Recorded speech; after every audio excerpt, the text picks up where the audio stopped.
Kadalasan ina ang nagsisilbing lakas ng isang pamilya.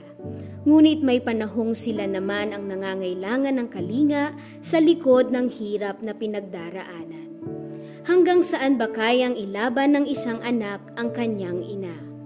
Tunghayan natin ang kwento ni Dr. Aga at ng kanyang nanay Consuelo na gumaling sa sakit na aneurysm sa tulong at pamamagitan ni Santo Padre Pio.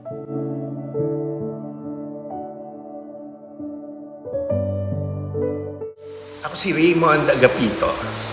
Ako ay dating profesor ng UP at ng iba pang eskwelahan. So all my life, ako ay nagturo lang. Tubong San Pablo ako at nandirito yung nanay ko.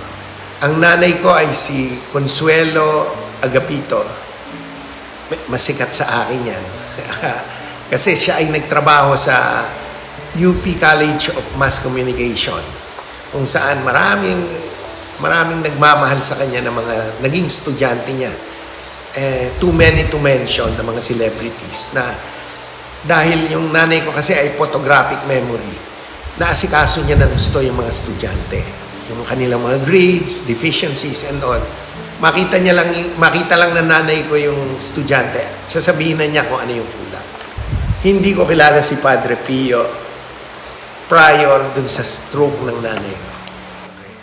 Ang nanay ko ay nagkaroon ng massive na second stroke.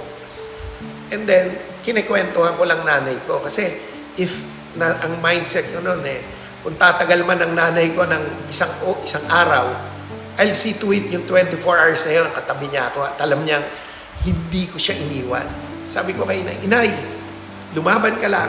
At pinapangako ko sa iyo, from here on, hindi na tayo maghihiwalay. Babantayan kita at lalaban ako. Lalaban tayo. Tibayan mo loob. Sabi ko, sa isip ko, irrespective whether nakakakita siya o hindi.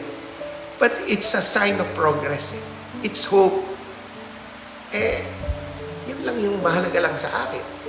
To hope for something na hopeless. Kasi otherwise, what's the essence of hope? Diba? So, sabi ko, ipapanalo ko ito. And eventually, mapapakita ko kay Inay kung yan man ang worth ng extension ng buhay niya na may nagmamahal sa kanya. And then, bigla ako na-realize, may Padre Pio painting ako. At inilagay ko yung Padre Pio painting dun sa headboard ni Inay. Pero, weeks pass by, no? And then, gumalaw yung kanyang kamay. Una, daliri. Tapos gumagalaw yung kamay. And then, iniakit niya finold niya yung left leg niya. So, anyway, nakapag-birthday pa siya. And then, after niya mag-birthday, may attempt na siyang bumuka ng bibig, nakakapagsalita na siya. And that was the first time kong nagdasal kay Padre Pio.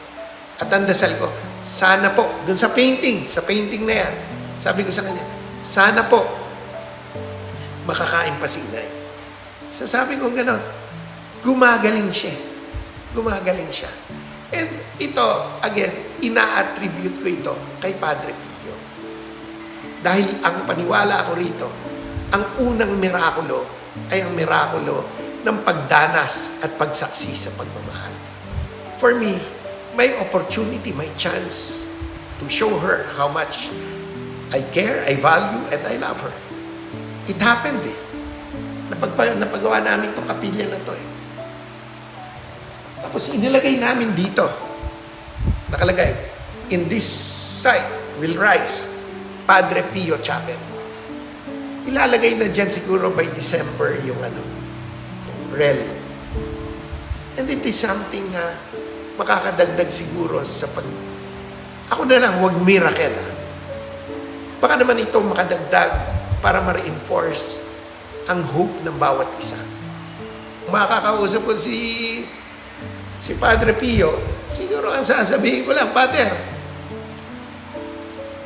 ginawa ko na ito at sana'y maging karapat-dapat ito para sa mga maniniwala, mananampalataya at pupunta rito kaya may misa o wala.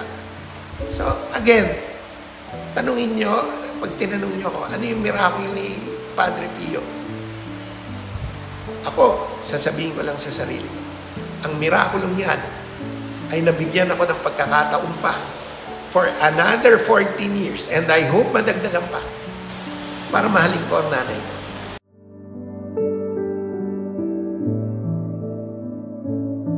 Ang kwento ng mag-ina ay patunay na sa pamamagitan ng panalangin at pananampalataya, kahit ang pinakamabigat na pagsubok ay maaaring malampasan.